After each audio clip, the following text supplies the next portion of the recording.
The faithful are flocking to a prayer app that is now so popular it is running neck and neck with free app competitors like Instagram and Facebook.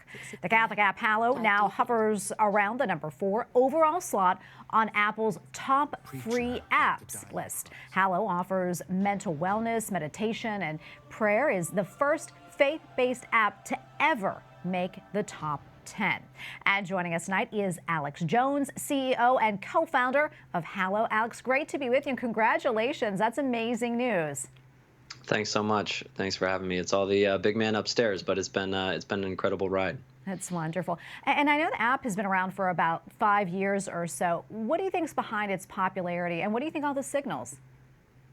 Yeah, it's it started really out of a personal need for my own prayer and spiritual life. I use it every day. It's changed my own life. I think when we talk to folks, there's a lot of people who are hurting, a lot of people who are lost, a lot of people who take their faith seriously, go to church all the time, but want to dive deeper into their spirituality. I think especially with COVID, we're dealing with a lot of loneliness, a lot of separation, a lot of anger, division, a lot of grief, and there's really nobody that can speak to that in the way that God can. So I think what we've seen with the app is God's just ability to reach into folks' lives and transform them and perform miracles in a way that nobody thought possible. So it's been a blessing to get to watch. Yeah, it's absolutely incredible. And we're into the first week of Lent right now.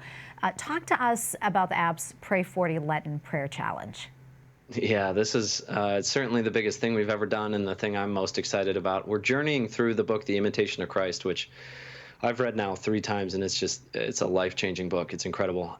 We've got Jim Caviezel, who played Jesus in The Passion of the Christ, Jonathan Rumi, who plays Jesus in the streaming series The Chosen, Father Mike Schmitz, who offers his homilies. We've got incredible nuns who offer really beautiful reflections. Immaculée, who's a survivor of the Rwandan genocide, who offers prayers.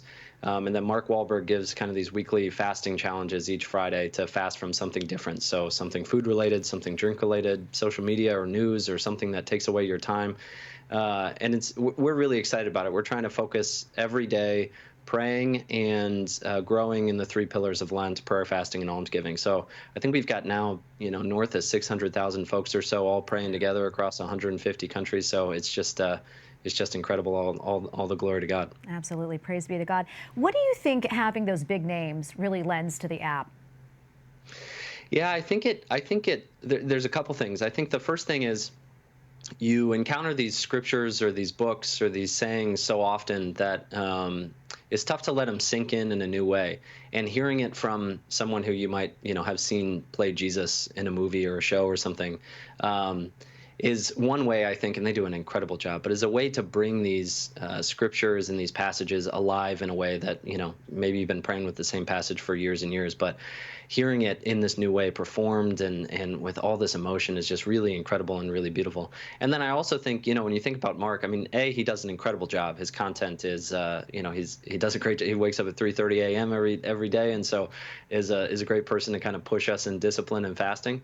But also I think it allows God an opportunity to reach out to folks who may not have ever given prayer a try. We've had folks who haven't prayed in 30 years. We've had folks who are just scrolling through Instagram and saw Mark Wahlberg talking about a rosary and said, well, that sounds weird enough. I might as well give it a try, and ended up coming back to their faith and coming back to confession and Mass. And so I think it allows God and allows the app to reach out to folks who may not be going to church every day, in addition to the folks who already take their faith super seriously. Yeah, it's wonderful. We're almost out of time, but curious, where do you see this all going? What's the future for Hallow?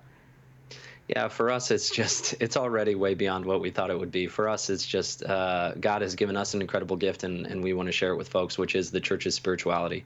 Maybe a few more folks in heaven would be a pretty awesome outcome.